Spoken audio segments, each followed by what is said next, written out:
Indonesian today, Indonesia is the 60th largest economy in the world, with 45 million number of the consuming class and 53% of the population in the cities producing 74% of the GDP.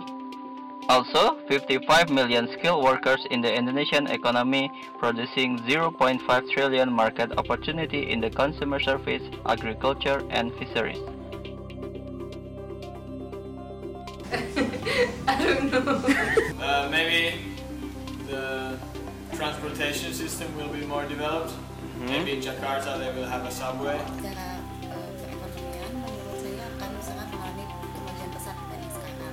Indonesia akan at least akan masuk ke top 5 di Asia. I think it will have a better economy in a couple of years. Tadi? Yeah. Ikaw Roma Irama as President.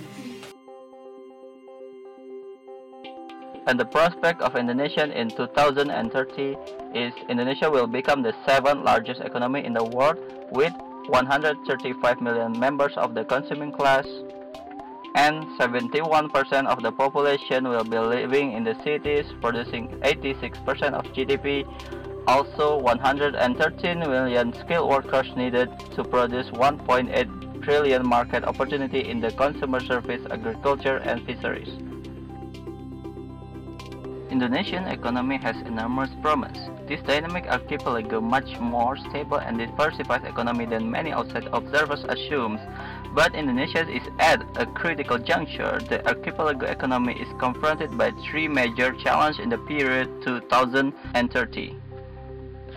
At first, Indonesia needs to boost productivity growth by 60% from the rate achieved from 2000 to 2010.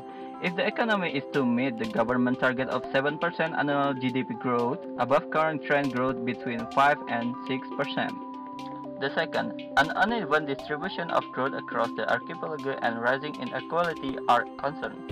Indonesia might want to reconsider how to ensure that economic growth is as inclusive as possible.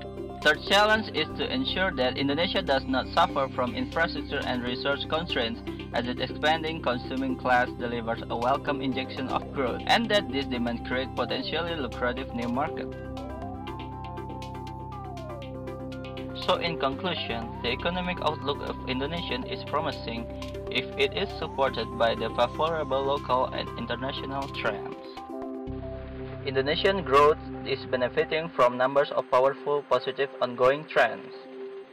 One of which is because Indonesia is at the heart of resurgent Asia, meaning of the 1.8 billion people who will be joining the global consuming class, more than 75% of it coming from Asia. This economic transformation is creating unprecedented prosperity. The other is the trend of increasing urbanization, which in turn becoming a driving growth. This in turn makes middleweight cities will be particularly important, which in Indonesia it is an important stimulus to economic growth. Aside from that, Indonesian young population could also boost the workforce by more than 40 million by 2030, which the population consists of mostly or about 60% of it is below 30 years. Indonesia could also take advantage of disruptive technologies, meaning Indonesia should seize the opportunities presented by the disruptive or game-changing technologies, including developments in digital communication and in the resource field. And the last is the additional 90 million people who potentially joining Indonesia consuming class, meaning if the projection is accurate that the GDP growth rate is about 5 to 6% annually, an additional 90 million Indonesians could join the ranks of the consuming class by 2030. The prospects of 2030 is not without challenges. For Indonesia to continue its impressive economic performance of recent years, there is several challenges to be faced. There are three concerns. The first is meeting the productivity imperative force. Indonesia has to boost the rate of labor productivity to 4.6% per year. The second is to ensure that growth is as inclusive as possible, and the last is to manage the soaring demand for the nation's expanding consuming class, especially on energy, food, and water resources. The first is transforming consumer service to accommodate the increase of numbers of consumer class. This transformation should focus on retail financial that have the potential to grow more than any other area of consumer expenditure. Second is expanding markets and operational efficiency that have the potential to create opportunities for growth in the retail sector. And the last is the telecommunication subsector that has the potential to continue its strong recent growth. The second area is boosting the productivity in agriculture and fisheries. The increasing population and prosperity of Asia will mean that demand for food and agricultural items is set to increase sharply. To accommodate this demand, there are several strategies to be implemented, such as increasing smallholder yield because agriculture production is dominated by smallholder farms. The second is producing higher value crops. The third is increasing commercial yields, which common in the oil palm sector. The fourth is by bringing unused low-carbon land into production. The fifth is to boost the productivity of sustainable fisheries. And the last is reducing waste by improving harvest and post-harvest techniques. The third area is by creating a resource-smart economy. Indonesia is entering resource-intensive growth during which demand will increase rapidly. This growing demand for resources will pose 5 key risks such as 1. A higher, more volatile price and limited resource availability may jeopardize economic growth. The second is rising energy subsidies could place an even greater strain on public finances. The third is increasing dependence on fossil fuels could harm environmental sustainability. The fourth is the dependence on imported resources could threaten resource security.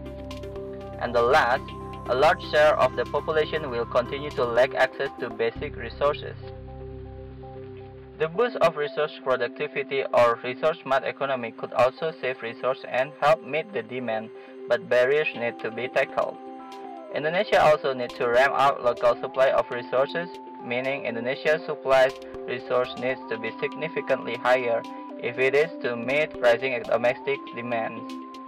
The present condition of improved resource access by citizens is good, but there is still the barriers of Indonesia underinvestment in infrastructure. The fourth and the last area is investing in skill building. Indonesia has already made considerable progress on education since the nation's independence after the World War II. But despite the growing numbers of educated workers, supply is likely to fall short on demand. There are 3 practical ways to improve the quality of education. The first is to raise the standard of teaching significantly by offering competitive compensation, emphasize professional development, raise the quality bar, and elevate the status of teaching. The second is to develop a more demand-driven curriculum, meaning to improve the matching educational provision to the likely needs of employer. The last is to develop new educational pathway, meaning increasing the workforce mobility so that the workforce can easily absorb by the evolving need of skill provision. In 2030, Indonesian prospect in economic growth is 1.8 trillion business opportunities in the sectors of consumer service, agriculture and fisheries, resource, and private education. And for each sector, the compound annual growth rate is about 6 to 8% annually. For the prospect of growth in 2030 for Indonesia, there are also implications for business as they approach Indonesia, such as multinationals and local companies need to rethink their country. Companies need to accommodate changing and more demanding consumer need behavior. Business needs to find better ways of partnering with government to address critical growth barriers. And the last is business needs to do more to develop and secure talent.